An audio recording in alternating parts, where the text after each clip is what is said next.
Los expertos coinciden, los drones han revolucionado la guerra. Rusia lanza hoy el triple de drones que hace medio año sobre Ucrania y Kiev responde también con modelos cada vez más sofisticados. Pero esto ya no afecta solo al frente de batalla. Cada vez más drones rusos alcanzan territorio de la OTAN, como ocurrió la semana pasada en Polonia y Rumanía. Vladimir Putin parece decidido a poner a prueba la capacidad de reacción de la Alianza Atlántica. Prefiere la provocación antes que la negociación.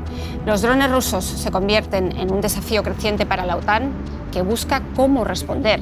Por eso, a fondo nos preguntamos hoy, ¿los drones de Rusia un desafío real para la OTAN?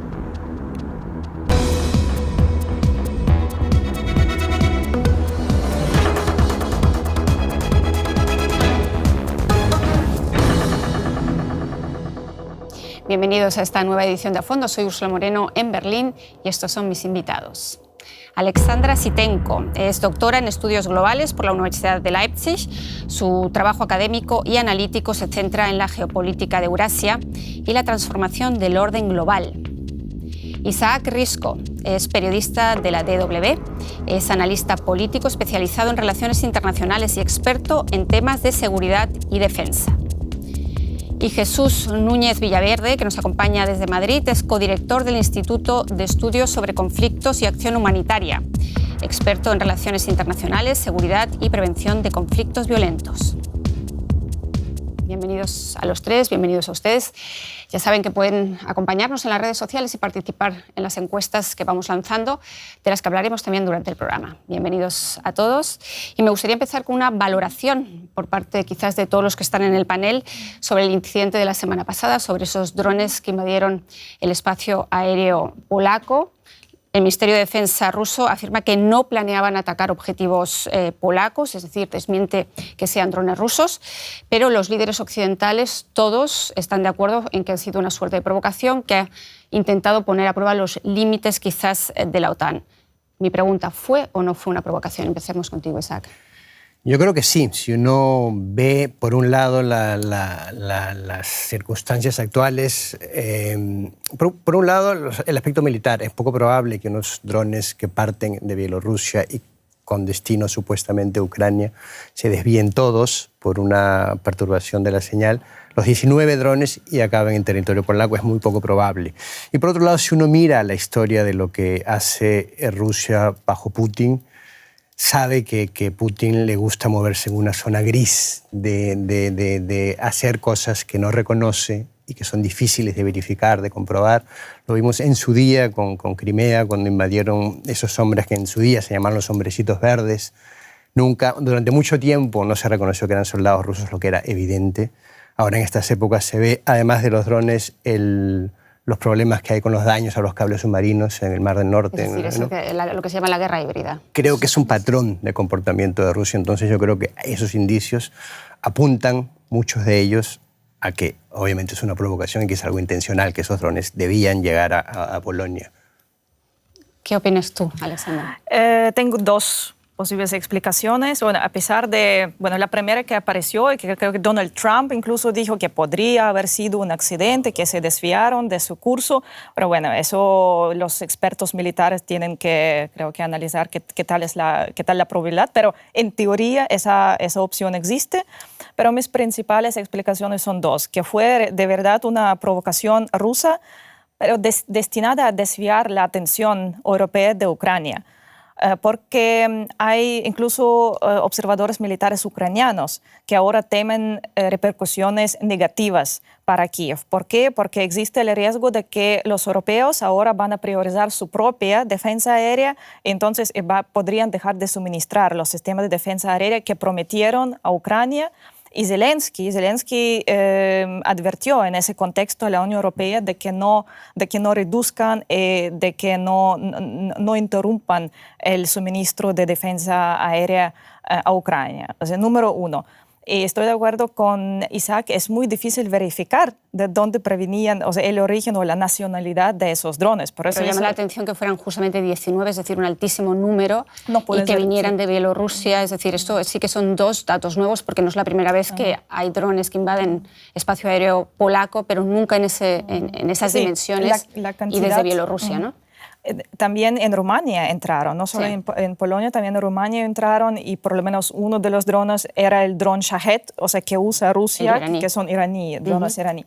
Sí, la segunda explicación que, bueno, analizando lo que ha pasado en las semanas anteriores, que puede ser un intento de involucrar a la OTAN en una guerra directa, en una guerra amplia. Parte de Rusia, ¿qué interés puede tener Rusia en involucrar a la OTAN? Bueno, esa es la pregunta de dónde provenía ese dron. Si de verdad provenían de Rusia, entonces es la primera opción. Pero podrías... Bueno, no sabemos. Pero es muy interesante quizás esa primera interpretación que has hecho, la de desviar la atención de Ucrania. Le preguntamos a Jesús Núñez, entonces, en Madrid, ¿cuál es tu interpretación, provocación o intento de desviar esa atención hacia la OTAN, es decir, para desviar quizás también recursos de Ucrania hacia el flanco oriental de la OTAN? Creo que en función de lo que ha ocurrido podemos descartar dos opciones. Primero, no ha sido un accidente. Accidente fue anteriormente cuando un misil cayó en Finlandia o un dron se perdió y cayó en territorio de algún país vecino de Ucrania, pero como habéis señalado ya, una veintena de drones no se despistan de su trayectoria, sino que han sido dirigidos. Por lo tanto, no fue un accidente, como decía Donald Trump, no fue el efecto de la guerra electrónica por parte de Ucrania que desvió esos drones de su trayectoria, sino que tenemos que entender que es intencionado por parte de Moscú.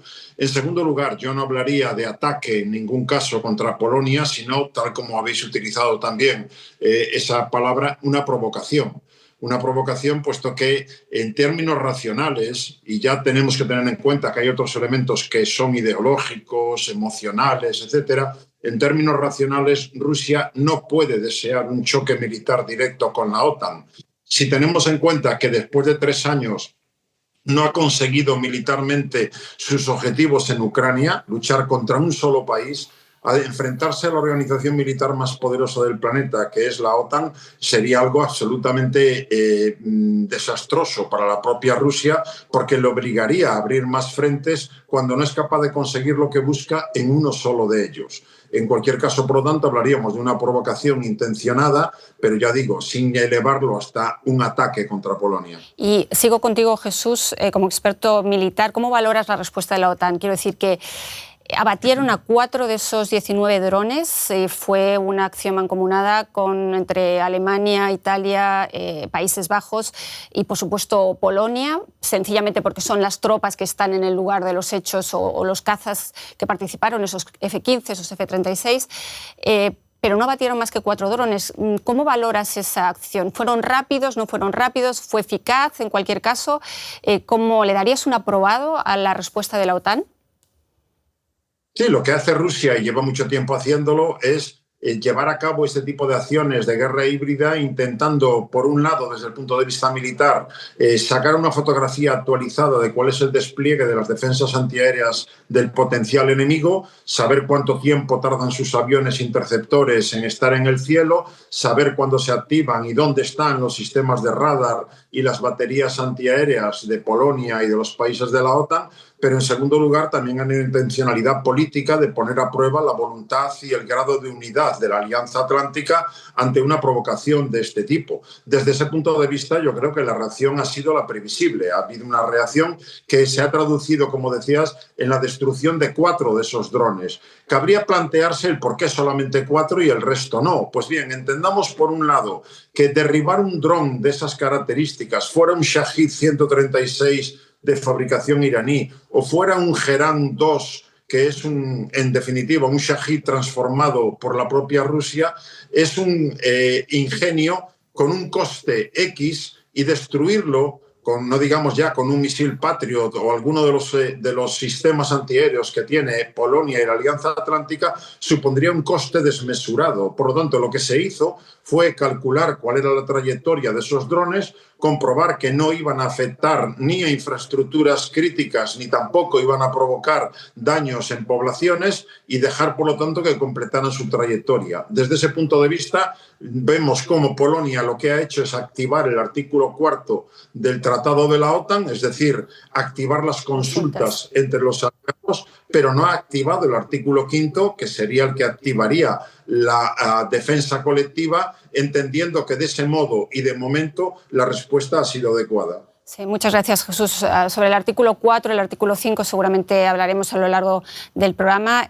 O sea, un tema de relación, inversión, costes y resultados, ¿no? Podemos decir que probablemente por eso solamente abatieron 4 drones, es la teoría de Jesús, pero de muchos otros expertos militares.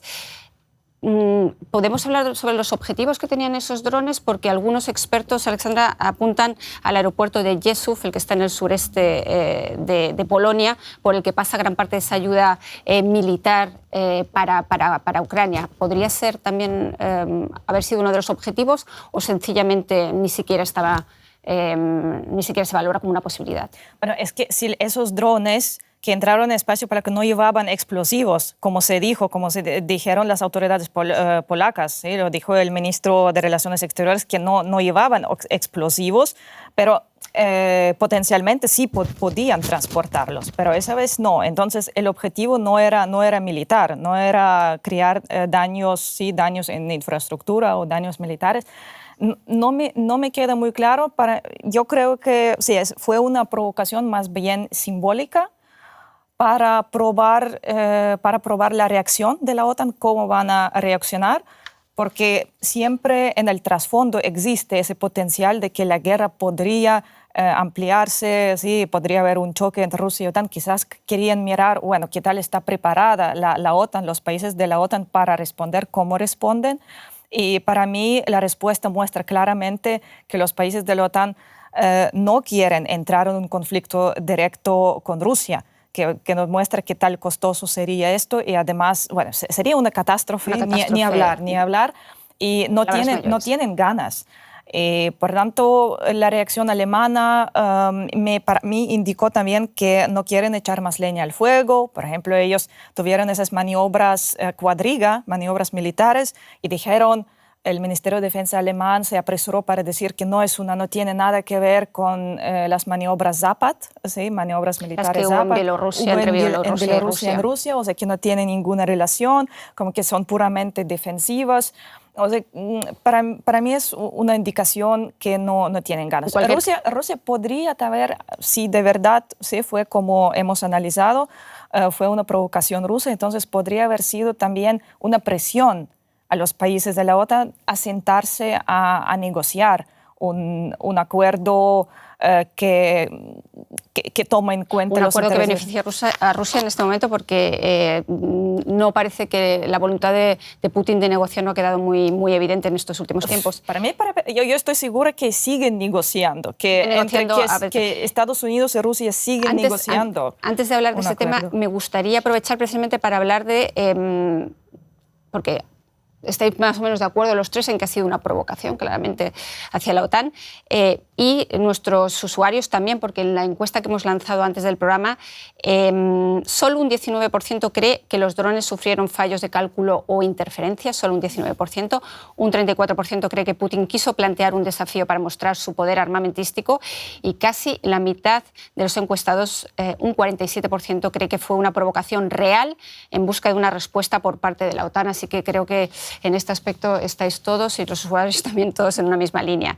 En cualquier caso, no es la primera vez que drones rusos, ya lo decíamos, entran en espacio aéreo polaco, pero nunca de forma tan masiva, una veintena en una sola noche, algunos con munición. Eso sí es completamente nuevo. Veamos y recapitulemos los hechos. Esta casa fue alcanzada por uno de los drones que las tropas de Putin habrían dirigido deliberadamente hacia territorio polaco.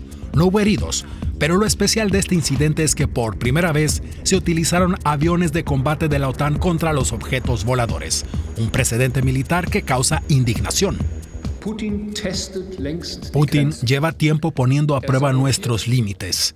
Sabotea, espía, asesina, intenta sembrar la incertidumbre. Rusia quiere desestabilizar nuestras sociedades, pero no lo permitiremos. En los últimos días, Rusia y su aliada Bielorrusia han demostrado también su poderío militar en la maniobra conjunta Zapad, que en ruso significa Occidente. El objetivo, intimidar a la Unión Europea y a la OTAN. Los drones de combate forman parte del arsenal desde hace tiempo. Las redes son solo un recurso provisorio contra las armas voladoras. Rusia y Ucrania fabrican estos objetos voladores por su cuenta, como aquí en un lugar secreto. ¿Qué tan preparadas están Ucrania y la OTAN para una guerra con drones? Pues lo decíamos al principio del programa y lo veíamos en ese informe, que realmente está revolucionando la forma de hacer la guerra, los drones, y en 3 años hemos visto cómo se han pasado esos Shahed a los más sofisticados de los que hablaba antes Jesús. ¿Europa está preparada, por ejemplo, Europa, el este de Europa, para 800 drones en una sola noche, como ha tenido que enfrentar, por ejemplo, Kiev hace apenas 10 días, en un domingo? Es decir, 800 drones en una sola noche. Evidentemente hubo 50 que no pudieron interceptar, y Ucrania lleva habituada a una guerra desde hace 3 años y medio. Es decir, han crecido con esos retos. Pero ¿el resto de Europa estaría preparada para un lanzamiento masivo de drones de este tipo? Creo que no, pero por otros motivos. Jesús me parece que lo dijo ya un poco, y es que la guerra de drones, como bien decías, es una de las revoluciones de la guerra en Ucrania, o sea, el uso masivo de drones, ¿no? Y eso implica también no solo alta sofisticación, sino armas a costo muy barato. Y creo que el flanco este de Europa no está preparado para gastar lo que corresponde poco en derribar esos drones. Las defensas polacas, que son muy buenas ahí, está compuesta por misiles Patriot, baterías muy caras, antiaéreos, un misil esos cuesta una barbaridad. Las defensas de la OTAN, no solo polacas, sino en Polonia, pero de la OTAN. Sí. Exacto. Y los drones, estos son mucho más baratos. O sea, me parece que esa desproporción en el costo y el beneficio la mencionaba ya Jesús. Y para eso no está preparada la OTAN. Creo que la OTAN es consciente de eso también, ¿no? Se debaten variantes. Creo que en esencia Ucrania está mostrando cómo se hace, porque ellos han tenido esto, lamentablemente, en el terreno de la guerra, en el campo de batalla, que improvisar, que desarrollar esas capacidades. Creo que se puede resumir eso en tres variantes que utiliza Ucrania para defenderse, y lo hace con bastante efectividad, ¿no? Creo que está el 90% de drones que llegan rusos son derribados por Ucrania, en esencia disparando de tanques como el Gepard alemán, ¿no? Que está capacitado para derribar drones a un perímetro de 4 kilómetros. Pues la interferencia técnica, o sea, hacer los que se desvíen, ¿no? Y la otra mucho más rústica, mucho más artesanales, pues con pequeños aviones y disparándoles a los drones ahí, ¿no? Para eso, digamos que las dos primeras posibilidades son las más realistas, o las más realistas para la OTAN. No están preparados aún. No está preparada la OTAN para gastar de forma proporcionada en defensas a un ataque masivo de, digamos, 800 drones, como el ejemplo que mencionabas. Entonces, veámoslo desde el otro punto de vista. Rusia ha triplicado su uso en Ucrania, y ahora mismo la producción de drones, estos números yo creo que lo ejemplifican muy bien. En 3 días ahora mismo fabrica lo mismo que en 2024 durante un mes. La pregunta es: ¿qué aguante tiene la economía rusa? Porque es evidente que este lanzamiento masivo de drones va en dirección de desmoralizar a los ucranianos, de obligarlos a rendirse, ¿no? A poner fin a la guerra con una capitulación, con una rendición. ¿Qué aguante tiene la economía rusa para seguir fabricando drones cada vez de manera de manera mayor? Bueno, tiene más aguante. Bueno, obviamente Rusia lo hace desde hace unos años ya, y obviamente ha demostrado que tiene ese aguante porque ahora tiene una economía militar, ¿sí? Diseñada para fines militares en primer lugar, lo que los países europeos no tienen. Sí. Ucrania también lo tiene. Ucrania tiene su industria volcada en la guerra, totalmente. Tiene su propia producción, pero claro, Rusia tiene más recursos y en realidad tiene más aliento para aguantar, ¿sí? Para aguantar esa guerra, mientras que en Ucrania tampoco... Es el aliento de los aliados también, ¿no? Mientras que los aliados sigan sosteniendo a Ucrania. Exactamente. Ucrania depende de la tecnología, del dinero, del financiamiento de los aliados. Entonces, toda esa discusión, toda es discusión, y la que escucho también en los medios, comunicación, ¿sí? Toda esa discusión pública va en una dirección actualmente. ¿Qué significa? Tenemos que invertir más en defensa, tenemos que reforzar, tenemos que mejorar nuestra defensa, pero el problema en el fondo es la guerra que hay en Ucrania. Entonces, para proteger los países europeos, es importante primero terminar la guerra y alcanzar un acuerdo de seguridad con Rusia. Entonces, yo digo que para resolver todo ese conjunto de cuestiones, de preguntas, es necesario iniciar un nuevo proceso de Helsinki, como se inició en los años 70 del siglo pasado, o sea, una conferencia, acuerdos multilaterales. Estamos hablando de medio y largo plazo, pero digamos que las respuestas ahora son siempre contrarrespuestas a, por ejemplo, este ataque con drones. Entonces, Europa, ¿cómo se prepara o deja de prepararse? También es legítimo, ¿no?, que esas preguntas se hagan por parte de la población y por parte de... Es legítimo, claro, pero eso va a significar, al fin y al cabo, un aumento enorme de gastos militares, porque ¿cómo puedes responder a esos intentos de provocación? ¿Cómo puedes defender el este de la OTAN?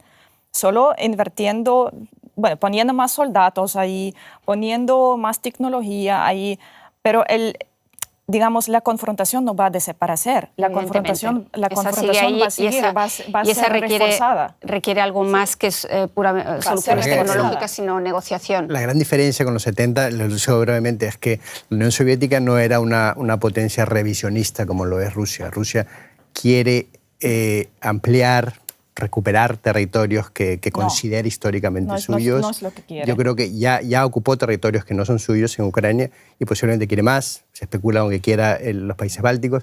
Una potencia revisionista y creo que... Y eso es lo que lleva... si la interpretación de Isaac comparten muchos analistas es cierta, eso es lo que lleva a Europa también, a la Unión Europea, a la OTAN, a hablar de ese muro de drones o cómo proteger a los países bálticos, cómo proteger nuevamente a Polonia. Jesús, ¿existe algo similar en la OTAN al Rubicón, es decir, a la unidad militar rusa especializada en drones? ¿Existe algo similar y es Ucrania ahora mismo el campo de pruebas de la tecnología bélica en Europa?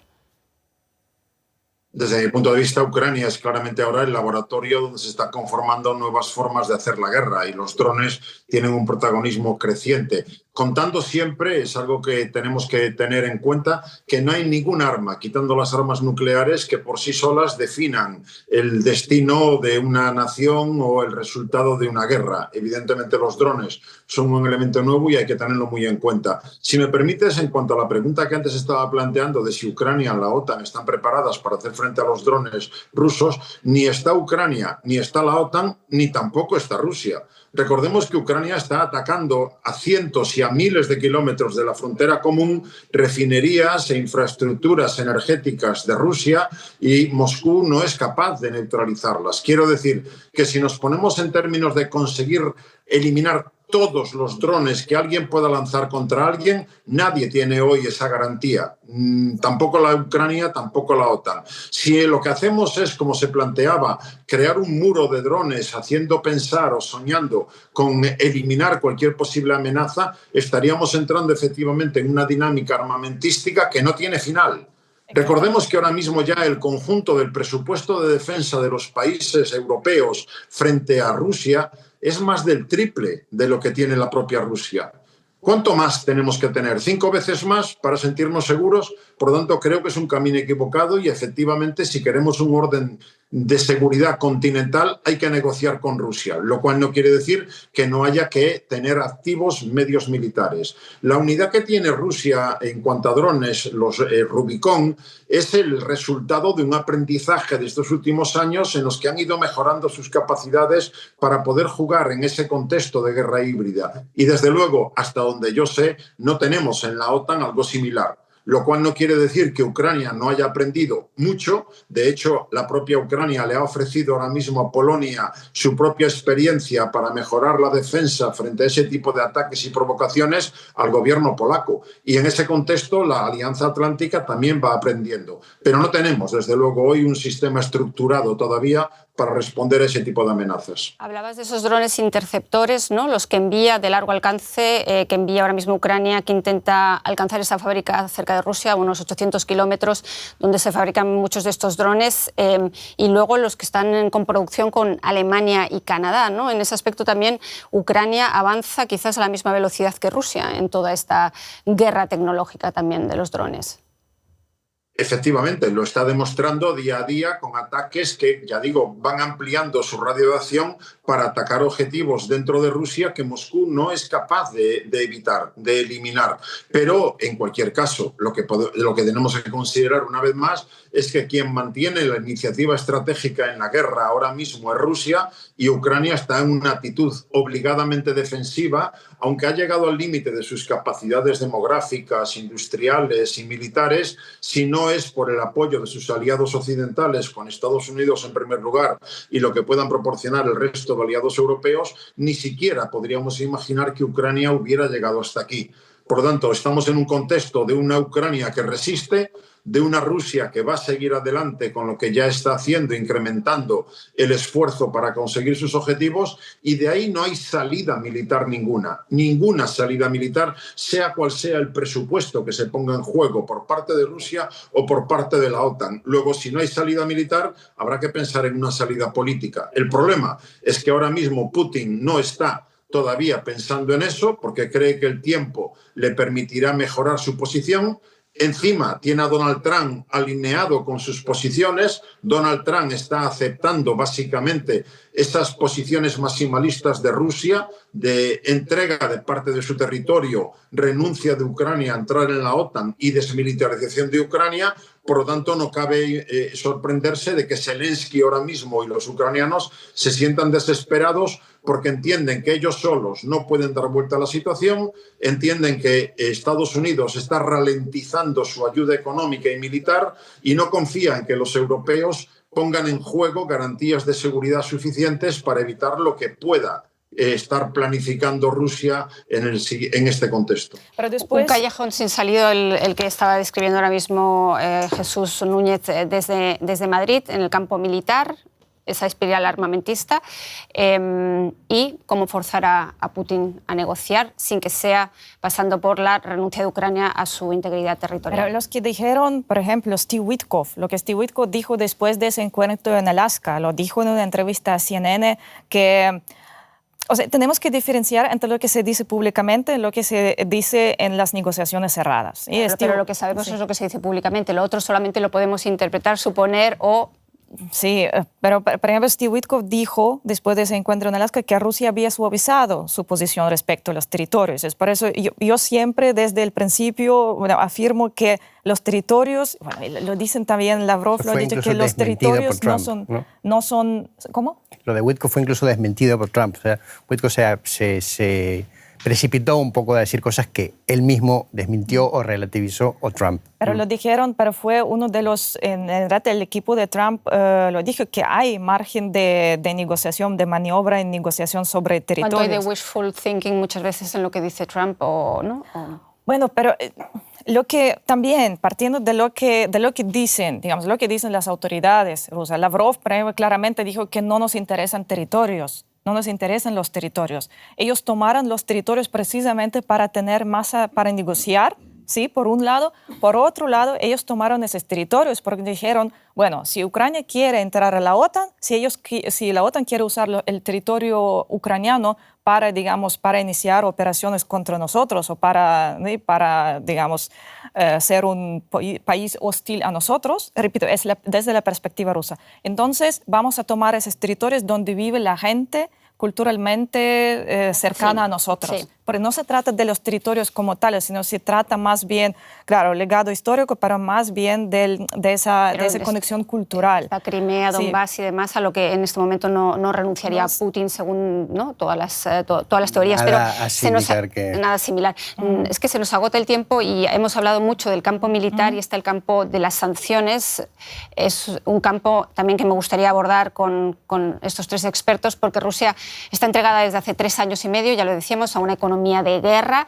Todo su aparato productivo está volcado en la industria militar, todavía tiene la maquinaria y la voluntad política, escuchábamos, pese a 18 paquetes de sanciones que, como verán en el próximo informe, ignoran también algunos países europeos. Donald Trump promete que dará luz verde al 19º paquete de sanciones contra Rusia cuando los europeos cierren definitivamente el grifo del gas con este país. Vean. Rusia sigue comerciando activamente petróleo y gas a nivel mundial y también con países de la Unión Europea. Solo el año pasado, las empresas rusas suministraron petróleo y gas por valor de unos 21.000 millones de euros a la Unión Europea, sobre todo a Hungría y Eslovaquia, pero también a Francia. Algo que molesta al presidente de Estados Unidos, que exige sanciones más severas. Europa le está comprando petróleo a Rusia, no quiero que le compren, y las sanciones no son lo suficientemente fuertes. El ministro de Asuntos Exteriores alemán lo ve distinto. Instamos a la parte estadounidense, que desde principios del verano ha anunciado que impondrá sanciones a Rusia, a que finalmente lo haga. Rusia y Ucrania han bombardeado mutuamente sus instalaciones petrolíferas y gasísticas. El sector energético es cada vez más decisivo para la guerra. ¿Por qué entonces la Unión Europea no acuerda suspender por completo las importaciones de materias primas rusas, cerrando el flujo de dinero hacia Rusia? A ver, suena tan fácil, ¿no? Eso de cerrar completamente el grifo, y cuando te pones a mirar detalladamente resulta que hay países como Hungría y Eslovaquia, pero también Francia y España. Francia, que aboga siempre Macron con palabras con un discurso muy contundente de apoyar a Ucrania, sigue comprando gas a Rusia y argumenta siempre que son contratos a largo plazo, que en 2028 todo esto se va a acabar, pero mientras tanto siguen pagando por ese gas, entre otras cosas porque el de Qatar o el de Estados Unidos es bastante más caro, ¿no?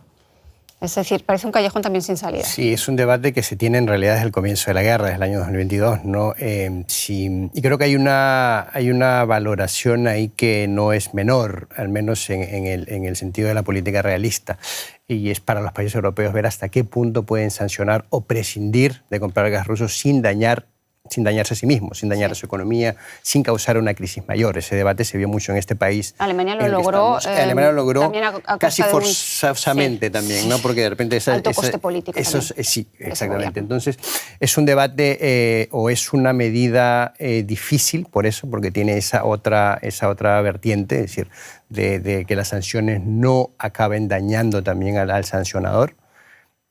Y por otro lado, porque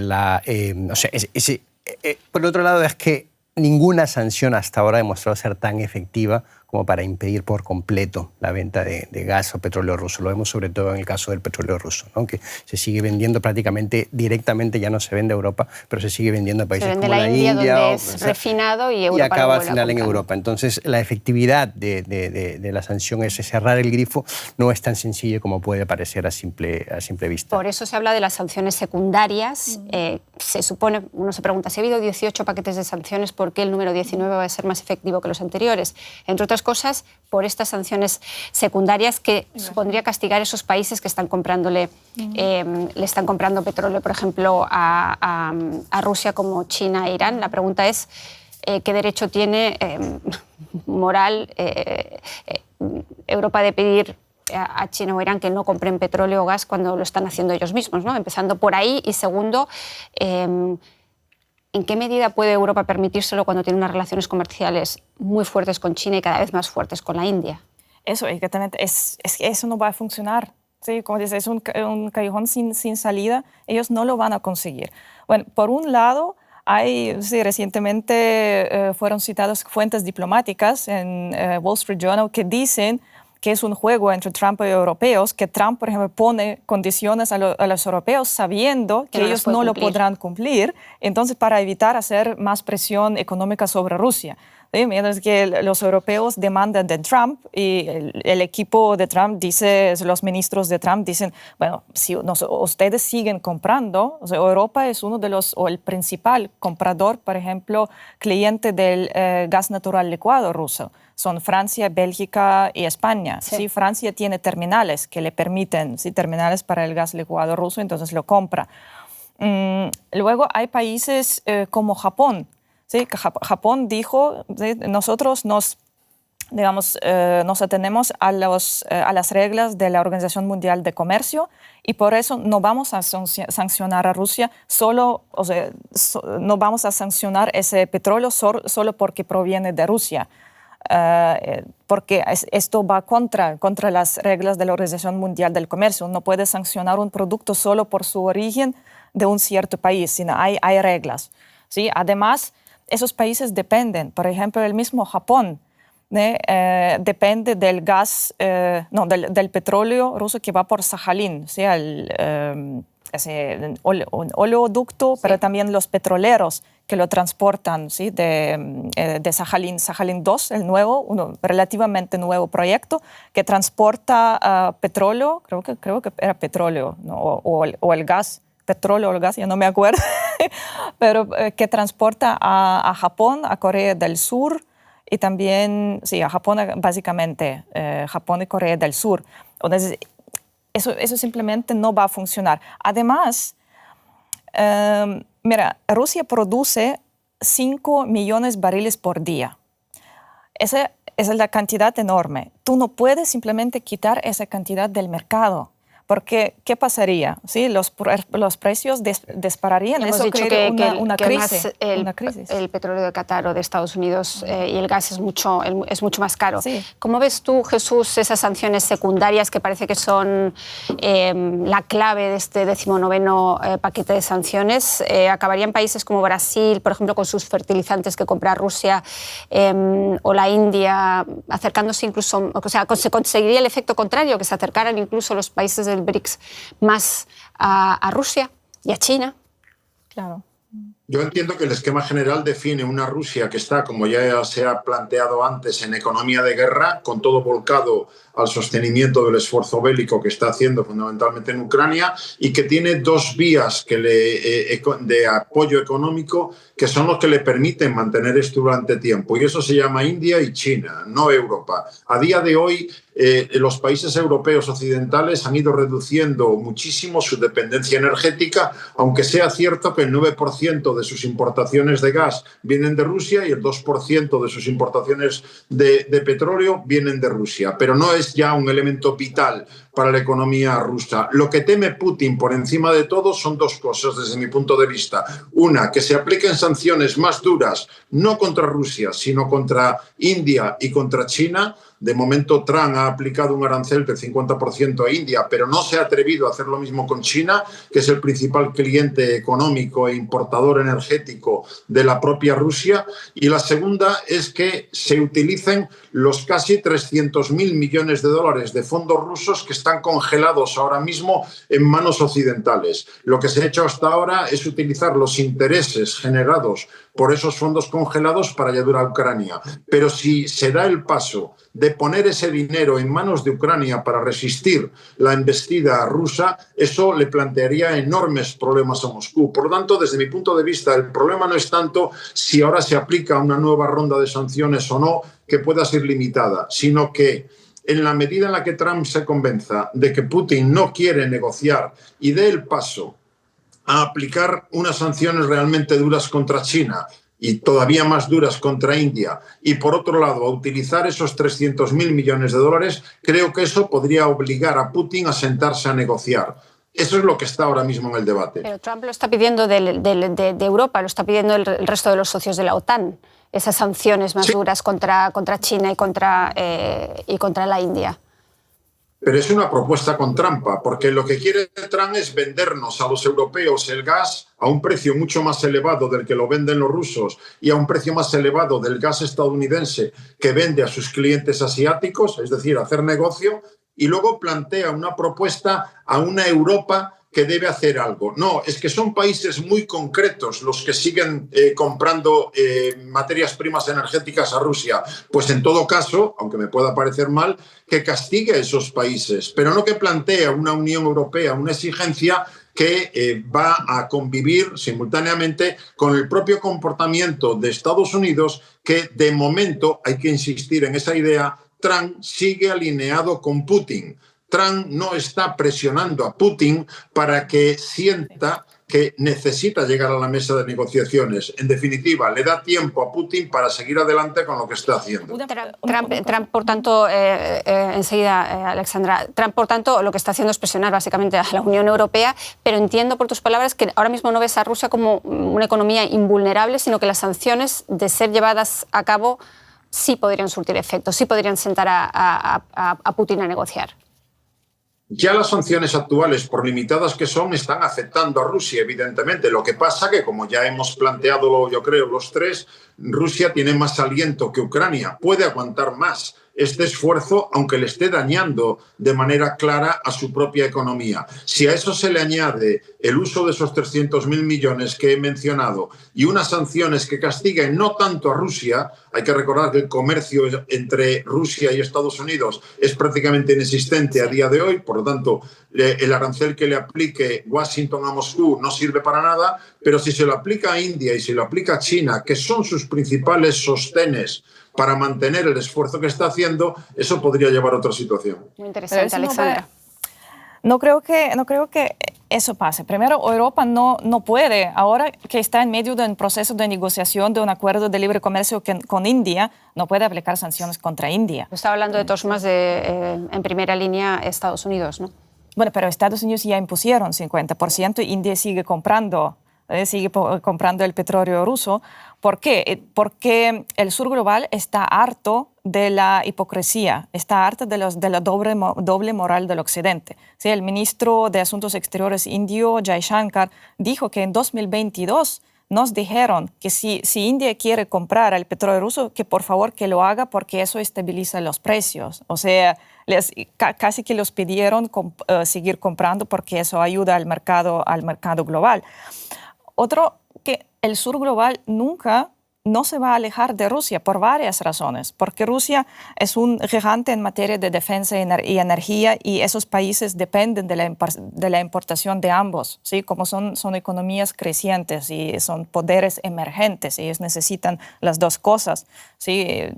India, Argelia, Vietnam, que por ejemplo importan militar, ¿sí? de armas rusas.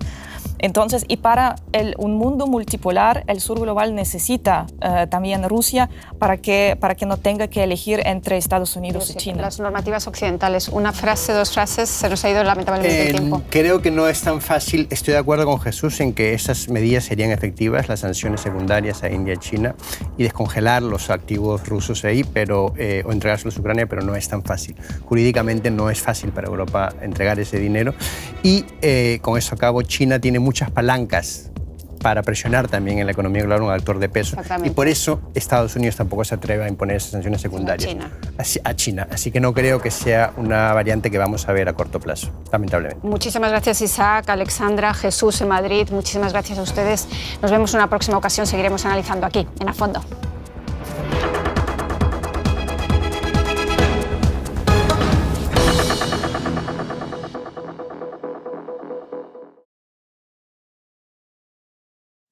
Muy rápido.